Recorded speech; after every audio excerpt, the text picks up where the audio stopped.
제 기억으로는 거의 1년 가까이 되는 것 같은데 어, 제가 매번 설교할 때마다 뭐 마태복음 앞부분만 하고 갈라디아서 1장 하고 오늘은 또 마가복음 1장을 또 새롭게 첫 부분을 설교하게 되었는데요. 네, 앞으로 한 달에 한 번 정도 이게 기회가 있을 것 같은데 계속 이 마가복음을 좀 하는 걸로 이제 정하겠습니다. 마가복음의 제목은 우리가 마가복음으로 알고 있잖아요. 이제 마가에 따른 복음 이렇게 제목이 붙어 있습니다. 마태복음은 마태에 따른 복음, 누가복음은 누가에 따른, 요한복음은 요한에 따른 복음입니다. 다 복음을 전하는데 누구에 따라서 쓴 복음이라고 하는 것에 따라서 이렇게 네 개의 복음서가 있지 않습니까? 이 사복음서에 대해서 제가 앞으로 바이블 아카데미 이제 우리 2월 중에 있을 건데 그때 제가 그 사복음서라는 제목으로 좀 강의를 하게 될 것 같고요. 그때 좀 더 자세한 말씀들을 드리겠습니다만 이 네 편의 복음서 이전에는 복음서라고 하는 장르가 존재하지 않았습니다. 뭐 전기는 있었겠죠. 뭐 흔히 위인전과 같은 그런 전기는 있었지만 복음서라고 하는 장르는 존재하지 않았습니다. 그리고 그 복음서라고 하는 장르 중에서도 가장 먼저 기록된 책이 바로 이 마가에 따른 복음, 마가복음이라고 하는 책입니다. 우리는 이 마가복음을 읽을 때 주로 뭐 성경 통독을 하실 때 보면은 뭐 맥체인 성경 읽기나 이런 걸 따라서 뭐한 장씩 읽고 두 장씩 읽고 뭐 몇 절씩 읽고 단락씩 읽고 이런 법이 있지 않습니까? 근데 사실 최초의 독자들은 그렇게 읽지 않았습니다. 1장부터 16장까지 그냥 그 앉은 자리에서 쭉 끝까지 읽는 게 그들의 읽기 방법이었죠. 그런 것들을 우리가 감안한다면 우리도 성경을 읽을 때 사실은 단락별로 뭐 절별로 읽을 것이 아니라 처음부터 끝까지 통으로 읽을 때 그 원래 저자가 기록할 때에 의도했던 것, 목적했던 것을 좀 더 잘 이해할 수가 있을 것입니다. 조금 전에 장르에 대한 이야기를 했는데 이 복음서가 하나의 장르입니다. 그래서 많은 사람들은 복음서를 예수에 대한 전기로 뭐 위인전과 같은 성격의 것으로 생각을 했습니다. 그런데 복음서는 그런 전기, 위인전들과는 다른 중대한 차이점이 있습니다. 그것은 예수 그리스도의 순환 이야기에 초점이 맞추어져 있다는 것입니다. 이것은 마가복음뿐만 아니라 마가복음을 비롯한 마태복음, 누가복음, 요한복음이 공통적으로 가지고 있는 특징 중에 하나입니다. 그래서 이 예수 그리스도의 순환 이야기라고 하는 이 중요한 강조점이 없으면 그것은 복음서라고 보기 어려운 것이죠. 그래서 사실은 이 우리 정경 내에 들어와 있는 우리가 가지고 있는 66권 이외에도 외경이라고 해서 신약 외경 뭐 다양한 복음이 있습니다. 뭐 도마복음, 뭐 베드로복음 들어보셨나요 혹시? 그런 책들도 있는데 그런 책들이 정경으로 채택되지 않는 중요한 이유 중에 하나는 이 예수 그리스도의 순환 이야기가 빠져 있습니다. 뭐 예수 그리스도의 가르침에 대한 어록을 모아놓은 것, 도마복음이 그런 식이거든요. 네, 그래서 그런 중대한 차이점이 있는데 특히 마가복음서에서 이러한 복음서의 특징이 두드러집니다. 16장까지 마가복음이 기록되어 있는데요. 8장까지 1장부터 8장까지는 그 이야기가 상당히 빠른 속도로 전개되고 있는 것을 볼 수 있습니다. 그래서 마가복음의 특징 중에 하나라고 할 때 헬라어 단어 유티스라고 하는 단어가 있는데 우리말로 말하자면 뭐 곧, 즉시 이런 표현이거든요. 마태복음, 누가복음, 요한복음에는 이런 표현이 많이 쓰이지 않는데 마가복음 내에서는 유달리 유티스, 곧, 즉시 뭐 이런 표현들이 많이 사용되고 있는 것을 볼 수가 있습니다. 그러다가 예수 그리스도의 순환 이야기가 이제 시작되는 지점, 곧 9장에 이르러서 점점 그 이야기 속도가 굉장히 느려집니다. 예수님이 공생의 기간을 우리가 몇 년으로 알고 있죠? 3년으로 보통 흔히 알고 있습니다.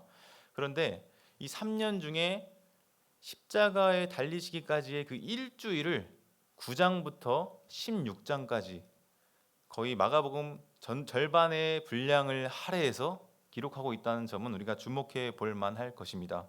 그 당시에 종이가 얼마나 귀했는지 우리는 지금 성경책 한 권 한 권 다 가지고 있지만 그 당시에는 교회별로 하나 있었거든요. 뭐 누가복음 4장에서도 이제 나사렛 회당에서 예수님이 읽으실 때 그 보관하고 있는 자가 꺼내서 예수님한테 주고 그런 모습들을 우리가 기억하지 않습니까? 어쨌든 이 9장부터 16장까지의 그 많은 지면, 그 분량을 예수님의 그 일주일에 할애한다는 것, 3년 중에서도 일주일에 할애하고 있다는 것을 우리가 주목해 볼 만한 특징이라는 것이죠. 그래서 저자의 목적이 9장부터 16장까지 펼쳐지는 일주일간의 기록에 마가복음을 쓴 저자의 목적이 담겨 있다, 볼 수 있다고 하겠습니다. 이처럼 구조나 이런 흐름에 따라서 저자의 의도와 목적이 두드러지게 반영된다는 것을 이제 말씀을 드렸는데, 그와 더불어서 책을 쓸 때 가장 첫 머리에 도입부, 서두, 서론 부분에 그렇게 저자의 의도와 목적이 나타나기 마련입니다. 우리가 함께 마가복음 1장 1절부터 15절까지의 말씀을 같이 읽었는데요. 이 1장 1절부터 15절까지를 통으로 묶어서 우리는 마가복음 전체 16장까지의 도입부, 서론부, 서두로 볼 수 있습니다.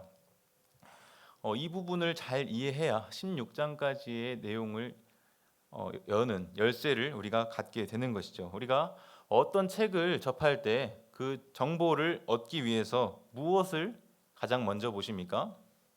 우리 일단 제목을 먼저 보겠죠. 뭐 저자를 보겠고, 출판사를 보겠고, 표지를 보고, 또 추천사를 보고, 그 다음에 펼쳐서 뭐 목차를 보고, 이런 식으로 우리가 그 처음 대하는 책에 대한 정보를 얻지 않습니까?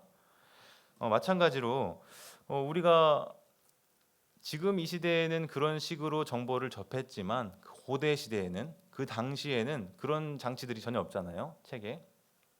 그래서 그들은 처음 그 책에 대한 정보를 접할 수 있도록 가장 첫머리에 이 책이 어떤 목적과 의도를 가지고 기록된 책인지에 대해서 핵심적인 내용들을 앞부분에 배치하는 것이 그들의 글쓰기 관습이었습니다. 이것은 오늘날에도 크게 다르지 않은데, 제가 얼마 전에 석사학위 논문을 마쳤거든요. 제출을 했습니다.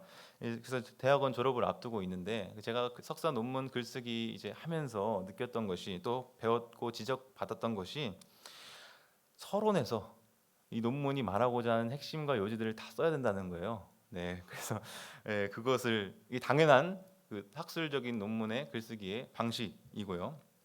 그것도 모자라서 초록이라고 하는 그 논문 전체의 요약문을 맨 앞에다가, 그래서 이 논문을 보는 사람이 누구든지 어떤 내용을 말하려고 하는구나를 가장 앞에서 확인할 수 있도록 이렇게 하는 장치가 지금까지도 있습니다. 그 당시에 동일하죠. 그래서 우리가 읽은 이 본문도 그것과 유사한 역할을 한다는 것을 말씀드립니다. 어떤 사람은 이 마가복음의 서두 서론부가 뭐 13절까지라고 보는 사람도 있는데요. 이에 대한 논쟁은 소개하기가 좀 시간 관계상 어렵고, 저는 15절까지로 일단 보고 넘어가겠습니다.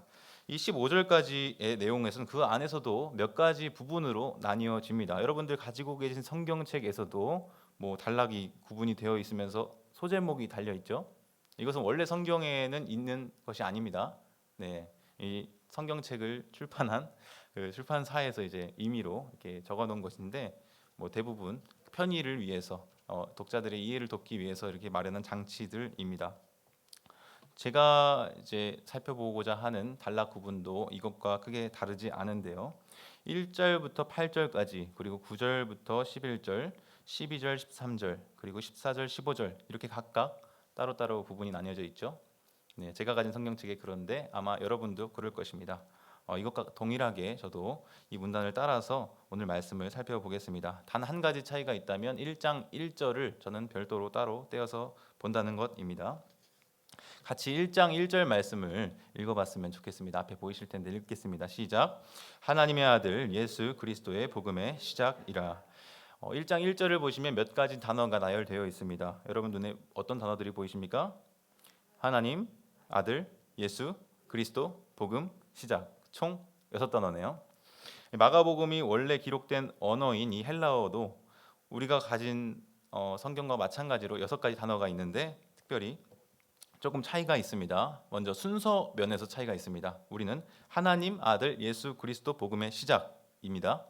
헬라어 성경의 순서는 어떻게 되냐면 시작, 복음, 예수, 그리스도, 아들, 하나님입니다. 우리가 가진 성경이랑 좀 거꾸로 돼 있죠. 시작이 가장 먼저 있습니다. 그리고 두 번째, 동사가 사실 없습니다. 여기 우리 한글에는 이제 복음의 시작이라 해서 뭐 이다라고 하는 표현이 붙어 있지만 사실 원래는 명사들의 나열로 이루어진 문장인 것이죠. 그래서 우리는 이것을 볼 때 제목과 같다고 이해할 수 있습니다. 이것과 같은 식으로 표제가 붙은 책들이 몇 권 있습니다. 먼저 요한계시록 1장 1절 있는데요. 한번 보여주실래요? 예수 그리스도의 계시, 이게 요한계시록 1장 1절에 나타난 표현입니다. 이것도 동일하게 단어의 나열로 되어 있는데 이것이 요한계시록의 표제를 나타내는 것이고요. 또 한 가지 책이 있는데 하박국도 그렇습니다. 하박국을 보시면 선지자 하박국이 묵시로 받은 경고, 이것도 동일하게 명사의 나열로 되어 있는 것이죠. 마찬가지로 마가복음도 같은 관점에서 보면 1장 1절이 표제입니다. 하나님의 아들 예수 그리스도 예수의 시작, 이것이 마가복음 1장 1절의 표제인 것이죠. 근데 여기서 한 가지 좀 더 들어가면 하나님의 아들이라고 되어 있는데 이 표현은 사실 현대 이제 헬라어 비평본을 보면 하나님의 아들은 어떻게 되냐면 이렇게 괄호 안에 묶여 있습니다. 이 괄호 안에 묶여 있는 표현은 뭐냐면 사실 학자들이 추측하기로는 아마도 처음 원래 기록된 성경에서는 이 표현이 없었을 것이다. 즉 후대에 조금씩 어떻게 하면서 수정된 것으로 이제 보는 견해가 있습니다. 그에 따르면 이 하나님의 아들을 빼고 그리스도 예수의 복음의 시작, 이렇게 1장 1절을 볼 수가 있는 것이죠. 이 부분을 잠깐 예를 들어 설명을 드리면 이게 사본학과 관련된 주제인데 여러분들이 성경 필사 열심히 하고 계신 줄 압니다. 많이들 쓰셨죠? 혹시 마가복음까지 벌써 쓰신 분이 있을지 모르겠는데 성경을 필사하다 보면요 가끔 우리가 분명히 이 성경책을 보고 쓰는데 실수하는 경우도 있거든요. 밑에서 이제 올라오기 전에 이제 정 목사님께서 열심히 이제 성경을 쓰고 계셨는데 대화하다 보니까 제가 말을 시켰는데 말을 시키는 바람에 한 줄을 건너뛰셨다 그래요. 네, 아마 많이 안 쓰셨거든요. 아마 1장인가 2장 이렇게 쓰고 계신데 그런데도 그런 실수들이 자주 나타납니다. 저도 성경을 필사를 자주 해서 특별히 헬라어 성경도 제가 필사를 하고 그러는데 가끔 막 끝에 그 단어가 비슷하면 여기로 건너뛰기도 하고 가끔 그렇게 실수를 한 경향이 있어요. 마찬가지로 사본을 쓰던 그때 성경을 필사하던 필사자들도 그런 비의도적인 실수에 의한 그런 것들이 나타나서 이런 사본상의 차이가 발견되기도 하고 혹은 어떤 신학적인 의도에 따라서 이것을 의도적으로 바꿔 쓰는 경우도 있는데 이 하나님의 아들 같은 경우는 이 신학적인 의도, 목적에 따라서 수정한 것으로 이렇게 이해하는 경우입니다. 네, 어쨌든 이 사본에 관한 이야기를 하자면 지금 설교 내용을 다 마저 하기가 어려워지겠죠. 나중에 다음에 또 기회가 있으면 하도록 하고요.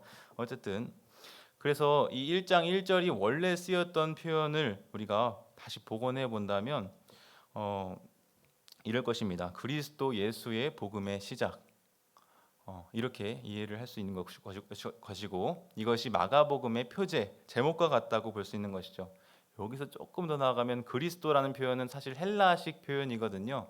이것이 원래 유대식 구약 성경에서 표현된 표현을 따르자면 메시아 예수의 복음의 시작이라고 말할 수 있습니다. 근데 이 시작이라고 하는 단어도 사실은 헬라어로 아르케라고 하는 단어인데 이것은 다양하게 번역이 될 수 있거든요.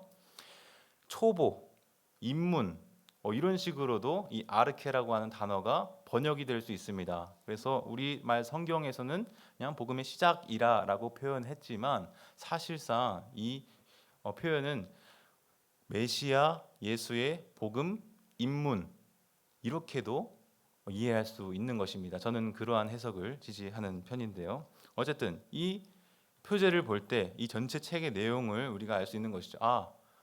메시아 예수에 대한 복음을 처음 접하고 처음 배우기 원하는 사람들에게 이 책을 읽히고 접했을 수 있겠구나라고 하는 점이죠.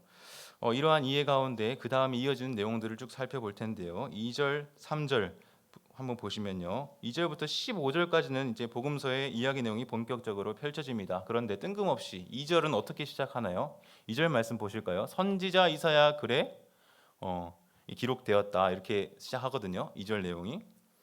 네, 좀 뜬금이 없지 않습니까? 이와 같이 선지자 이사야 글에 기록되었다. 이사야 40장 3절의 말씀을 인용하는 것으로 그 문을 엽니다. 이 성구 인용은요, 다음에 등장할 인물을 소개하는 도구로 사용됩니다. 어떤 인물이 등장하고 있죠? 바로 세례자 요한입니다. 이 글을 기록하는 저자는 의도적으로 이 세례자 요한의 등장 이전에 구약 성경을 언급했습니다. 즉, 그 구약 성경의 약속을 이루는 자가 바로 세례 요한이다라고 말하고 싶은 거죠. 그 예언의 기록에 따르면 세례 요한은 메시아가 오실 길을 준비하고 종말의 때를 예비하는 인물로 그려집니다. 4절, 5절 봅니다. 4절부터는 이 세례 요한이라는 인물에 대해서 보다 많은 정보를 제공합니다. 먼저 장소가 언급되고 있죠. 어디입니까? 광야입니다.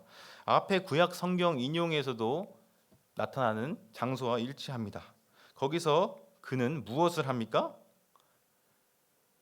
회개의 세례를 전파합니다. 광야에서 외치고 있는 거죠. 그의 영향력이 얼마나 컸는지 5절의 말씀을 보면은 나타나고 있습니다. 온 유대 지방과 예루살렘 사람이 다 그에게로 나아갔대요.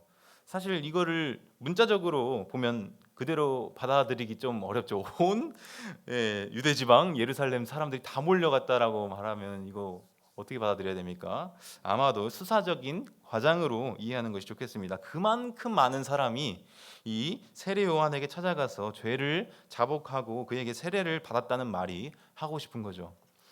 6절에서도 이 요한이라는 인물에 대해서 소개하고 있습니다. 독특하게도 그의 옷차림까지 상세하게 설명을 하고 있어요.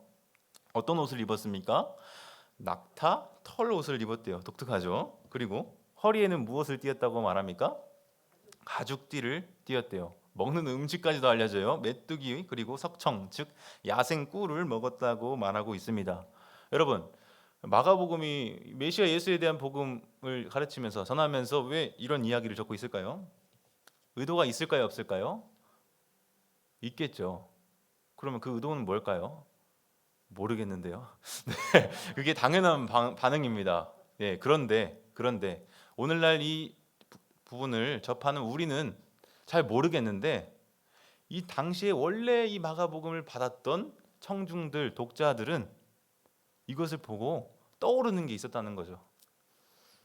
아마도 유대인들은 이 세례 요한이라는 인물에 대한 외양 묘사를 보자마자 구약 성경에 기록되어 있는 어떤 한 인물이 떠올랐을 겁니다. 혹시 여러분들 짐작가시는 인물이 있을까요? 없죠. 당연합니다. 네, 바로 선지자 엘리야입니다. 잘 공감이 안 되시는 표정들인데요. 다음 구절을 보시면 조금은 동의가 되실 수 있겠습니다. 열왕기하 1장 8절입니다. 같이 한번 읽어볼까요? 시작. 그들이 그에게 대답하되 그는 털이 많은 사람인데 허리에 가죽띠를 띠었더이다. 아니 왕이 이르되 그는 디셉 사람. 여러분, 여기서 엘리야를 묘사할 때 털 많고 가죽띠를 띤 선지자 엘리야를 얘기하고 있습니다. 지금 마가복음의 저자는 의도적으로 세례 요한을 소개하면서 그 선지자 엘리야를 연상하게 하는 외양을 묘사합니다. 그러면 여기서 드는 질문은 과연 세례 요한과 엘리야가 무슨 관계가 있냐는 겁니다. 무슨 관계가 있을까요? 이것도 모르겠는데요. 예, 당연합니다. 그런데 그 당시에 마가복음을 읽고 접했던 독자들은 떠오르는 게 있었다는 거죠. 우리 같이 말라기 말씀을 함께 보겠습니다. 말라기 4장 5절 6절 앞에 나오는데 같이 한번 읽어보겠습니다. 시작. 보라, 여호와의 크고 두려운 날이 이르기 전에 내가 선지자 엘리야를 너희에게 보내리니 그가 아버지의 마음을 자녀에게로 돌이키게 하고 자녀들의 마음을 그들의 아버지에게로 돌이키게 하리라. 여러분, 말라기 선지자가 예언하던 때가 언제입니까? 그때는 이미 엘리야는 죽고 없는 시대 아닙니까? 근데 말라기 선지자가 엘리야를 언급하고 있습니다. 그 선지자 엘리야를 너희에게 보낼 것이라고 예언하고 있죠. 엘리야와 같은 선지자가 와서 이런 일들을 할 것이라고 지금 말라기 선지자는 하나님의 말씀을 받아 전하고 있는 것입니다. 여호와의 크고 두려운 날이 임하기 전에 보내겠다고 약속하셨습니다. 이 예언은 유대인이라면 구약 성경을 익숙하게 접하고 알고 있던 유대인들이라면 누구나 익히 알고 있던 것입니다. 그러니 마가복음을 읽던 청중들, 독자들은 어떤 생각이 들었을까요? 이 마가복음의 세례 요한의 모습을 보면서 여호와의 크고 두려운 날이 임하기 전에 엘리야 선지자를 보내겠다 하셨는데 그가 바로 이 사람이구나. 바로 알아챘을 것입니다. 예언이 성취되었구나. 여호와의 크고 두려운 날, 심판과 구원의 날이 이제 곧 오겠구나 생각했을 겁니다. 그래서 많은 사람들이 그에게 나와 자복하고 세례를 받았던 이유가 될 수도 있는 것이죠. 그런데 여러분 7절과 8절에서 세례 요한은 이렇게 얘기합니다. 나보다 능력이 많으신 이가 있다. 곧 오신다. 나는 그분에 비하면 아무것도 아니다. 그러면서 자기가 주는 세례는 물로 주는 세례에 불과하지만 내 뒤에 오실 그분이 주는 세례는 성령으로 주는 세례다. 이런 이야기를 합니다. 이것으로써 우리는 세례 요한에게 집중되었던 우리의 시선이 어디로 돌아갑니까? 그 뒤에 올 사람이 누구일지 궁금해지기 시작하는 거죠. 마찬가지로 마가복음도 이제 카메라를 세례 요한에서 예수님으로 돌리기 시작합니다. 나보다 능력 많으신 이 그분 바로 예수님, 성령에게 세례를 주는 사람에게로 향합니다. 9절에 나타납니다. 예수가 갈릴리 나사렛으로부터 와서 요단강에서 갑자기 세례를 받는다 그럽니다. 더 나은 사람이라면서 왜 더 못한 사람한테 세례를 받을까요? 사실 여러분 이 질문은 마태복음 3장에 다루어지고 있습니다. 예수님이 세례 받으시는 장면, 그 마태복음 3장에서는 왜 더 나은 예수님이 더 못한 세례 요한한테 세례를 받을까? 이 질문에 대한 답을 제공하고 있는데 마가복음은 어떻습니까? 다루지 않아요. 즉 마가의 관심은 거기에 있지 않은 것입니다. 그러면 저도 자연히 넘어가겠습니다. 왜냐하면 마가복음을 우리가 살피고 있고 마가복음은 거기에 특별한 관심을 두고 있지 않기 때문입니다. 중요한 건 그 다음입니다. 세례를 받아서 물에서 올라올 때 어떤 일이 벌어지고 있느냐, 마가는 이 부분에 더 집중하고 있죠. 우선 예수님은 물에서 올라오시면서 봅니다. 무엇을 보십니까? 두 가지를 봅니다. 하나는 무엇입니까? 하늘이 갈라지는 것을 보셨습니다. 두 번째는 무엇을 보십니까? 성령이 내려오는 것을 보십니다. 여러분 이 하늘이 갈라진다는 표현은 일반적인 표현이 아닙니다. 이 마태복음에서도 동일한 예수님이 세례 받으시는 장면에 대한 묘사가 있지만 거기서는 다른 표현을 쓰고 있어요. 하늘이 열린다고 쓰고 있지 하늘이 갈라진다는 표현은 쓰지 않습니다. 마가복음 내에서 이 갈라진다는 표현은 한 번 더 쓰이는데요. 그것은 바로 예수님이 십자가 상에서 죽음을 맞으시는 운명하시는 그 장면에서 이 단어가 한 번 더 쓰입니다. 기억나십니까? 성전 휘장이 위로부터 찢어진다고 합니다. 찢어지는. 근데 방향이 어때요? 사람이 사실 찢을 것 같으면 아래서부터 찢어져야 정상 아닙니까? 그런데 위로부터 휘장이 찢어집니다. 이것은 무엇을 의미할까요? 그것은 바로 하늘을 찢고 내려오신 그 예수님에 대한 묘사를 보여주고 있는 것이죠. 그 당시에 성전 휘장은 유대인들에게 있어서 하늘을 상징하는 그런 이미지가 있었기 때문입니다. 어쨌든 넘어가서 소리가 납니다. 어떤 소리가 나죠? 하늘로부터 소리가 나는데 이 하늘은 하나님이 계신 곳이죠. 특별히 유대인들이라면 다 누구나 그렇게 생각했고 그런 세계관이 형성되어 있습니다. 비슷한 사고가 오늘날에도 있죠. 하늘님, 하느님 하잖아요. 하늘로부터 난 소리는 하나님의 소리로 취급이 가능한 것입니다. 뭐라고 합니까? 하늘에서 너는 내 사랑하는 아들이다. 내가 너를 기뻐한다. 라고 하늘로부터 소리가 납니다. 이것은 하나님의 말씀이라고 볼 수 있겠죠. 여기에서 우리는 이 예수라고 하는 세례 요한이 소개하기를 내 뒤에 오시는 자, 나보다 능력이 많으신 자, 나는 물로 세례를 주지만 성령으로 세례를 주실 분 오신다. 그분이 이분이다라고 했는데 이 예수에 대한 정체가 지금 이 장면에서 세례 받으시는 장면에서 드러나는 거죠. 어떤 분입니까? 먼저 하늘을 찢었다 갈라졌을 때 제가 얘기 드렸죠. 하늘을 찢고 임하신 분이라고 말씀을 드렸습니다. 하늘과 땅의 경계를 갈라버리신 분이시죠. 또한 하늘로부터 들려온 소리 이 두 가지에 따르면 그는 하나님이 사랑하시는 아들입니다. 뭐라고요? 하나님이 사랑하시는 아들. 그것이 바로 이 예수의 정체성입니다. 또 두 번째 뭐라고 했죠? 하나님이 기뻐하시는 자라는 표현을 했습니다. 여러분 사랑하시는 아들, 기뻐하는 자 어떤 생각이 드십니까? 별 생각이 안 됩니다. 그냥 그렇다 생각하죠. 그런데 제가 다시 한번 말씀드리기를 유대인들은 당시 이 마가복음을 처음 접했던 독자들은 어떻게 받아들였을까요? 바로 구약 성경에 어떤 본문들이 생각이 났을 겁니다. 먼저 시편 2편을 보겠습니다. 시편 2편 7절에 이렇게 기록이 되어 있습니다. 같이 한번 읽어보실까요? 시작. 내가 여호와의 명령을 전하노라. 여호와께서 내게 이르시되 너는 내 아들이라. 오늘 내가 너를 낳았도다. 여기서 시편 2편은 메시아 시편이라고 불리는 그런 시편입니다. 특별히 여기서 여호와의 명령을 전하노라. 여호와께서 내게 이르시되 너는 내 아들이라. 오늘 내가 너를 낳았도다. 이 시편 2편의 문맥을 보시면 여기서 말하는 이 사람은 왕적인 그런 권세를 부여받은 사람으로 묘사가 됩니다. 여기서 하나님의 아들이라 부르는 바로 그 대상은 맥락상 왕위를 하나님으로부터 부여받은 자입니다. 예수님이 하나님을 사랑받는 아들이라고 할 때 이 표현이 당시 구약 성경에 익숙했던 독자들에게는 단연코 왕적인 메시아를 상기시켰을 것입니다. 또 한 가지 예수님의 정체성을 드러내주는 표현은 내가 너를 기뻐한다라고 하는 하늘로부터 들려온 소리였습니다. 비록 우리는 그렇지 않지만 구약 성경에 익숙한 독자들은 바로 한 가지 성경 구절이 떠올랐을 것입니다. 바로 이사야 42장 1절입니다. 같이 한번 읽어보실까요? 시작. 내가 붙드는 나의 종 내 마음에 기뻐하는 자 곧 내가 택한 사람을 보라. 내가 나의 영을 그에게 주었은즉 그가 이방의 정의를. 여러분, 예수님은 하나님이 기뻐하시는 자입니다. 근데 이사야 42장을 보면 하나님의 종, 곧 메시아에 대해서 하나님이 기뻐하는 자라고 묘사되어 있습니다.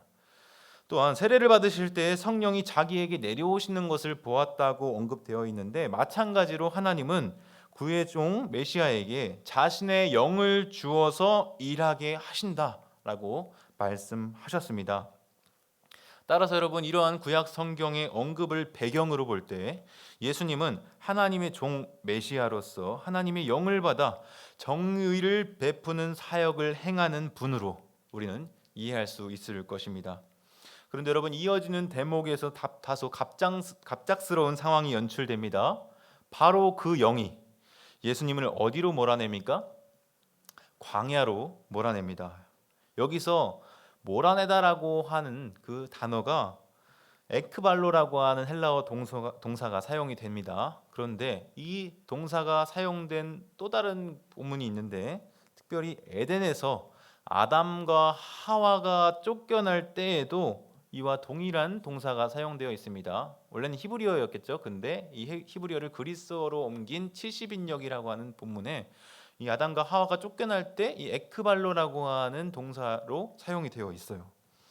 아담은 사탄의 시험을 이기지 못하고 끝내 에덴 동산으로부터 쫓겨났습니다. 생명나무로 향하는 길은 천사들에 의해서 가로막혔죠. 두루도는 불칼과 천사들에 의해서 하나님이 막으셨습니다. 이것은 첫사람 아담의 실패를 우리가 생각해 볼 수 있는데요. 그리고 또 한 가지, 여러분, 광야라고 하는 이 장소를 생각할 때 어떤 배경이 생각나십니까?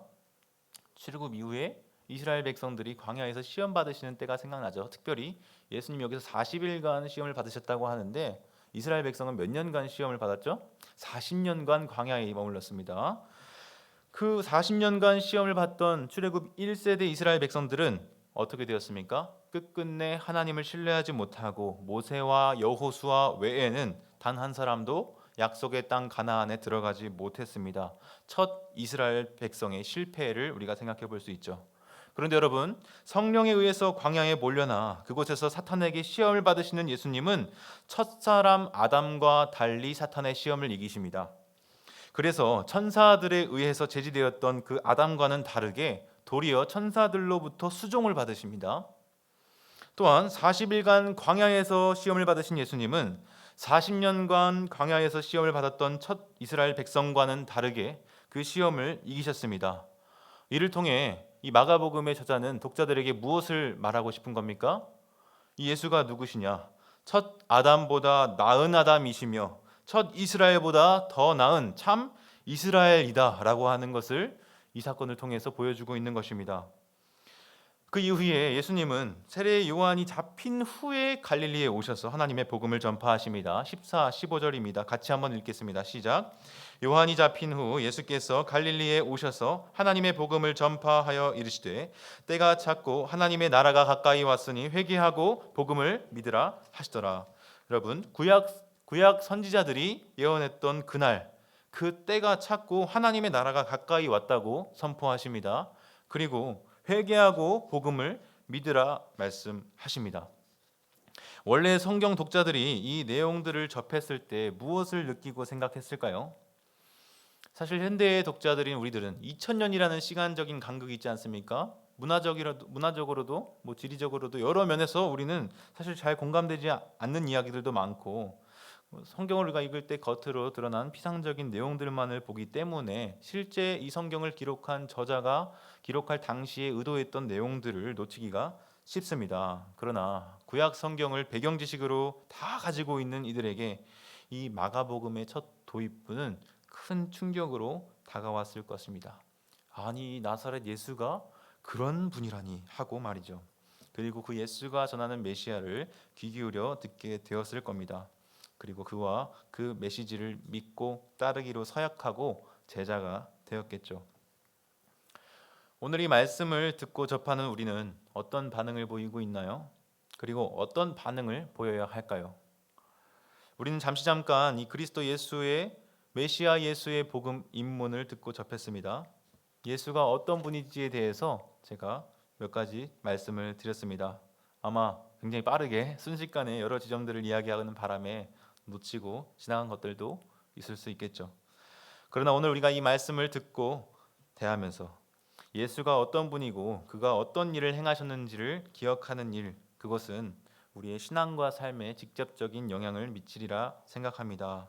말씀을 맺겠습니다. 사랑하는 여러분, 하나님께서는 우리에게 말씀을 주셔서 그 말씀을 따라 우리가 하나님의 원하시고 뜻하신 바대로 살기를 원하십니다. 예수님이 이런 분이시라면, 하나님의 아들로서 왕적인 메시아라면, 하나님의 종이시라면, 그의 영을 받아 일하시는 분이라면, 첫사람 아담보다 뛰어나시고 첫 백성 이스라엘보다 더 나은 분으로서 하나님의 나라를 가지고 오신 분이라면 우리는 그분을 어떻게 대해야 할까요? 이 말씀을 들은 우리가 하나님 앞에 할 일이 있다면 바로 회개하고 복음을 믿는 일이겠습니다. 우리가 예수를 알기 이전의 삶에 대해서 분명히 회개했고 복음을 믿음으로 받아들였기 때문에 이 자리에 있는 줄 압니다. 그러나 그 이후로도 우리의 삶 속에서 계속해서 그 하나님의 주되심을 거부하고 하나님의 왕되심을 거부했던 그 첫사람 아담과 이스라엘 백성들과 같은 죄를 범하고 있다면 오늘 이 말씀은 동일하게 우리에게도 적용이 될 것입니다. 회개하고 복음을 믿으라. 그래서 오늘 이 밤에 그분이 우리의 주되심을 고백하고 인정하는 가운데 그분이 허락하신 예수 그리스도의 복음을 붙잡으며 나아가십시다. 그리할 때 주께서 우리에게 하나님 나라의 복과 안식을 누리도록 허락하실 것입니다.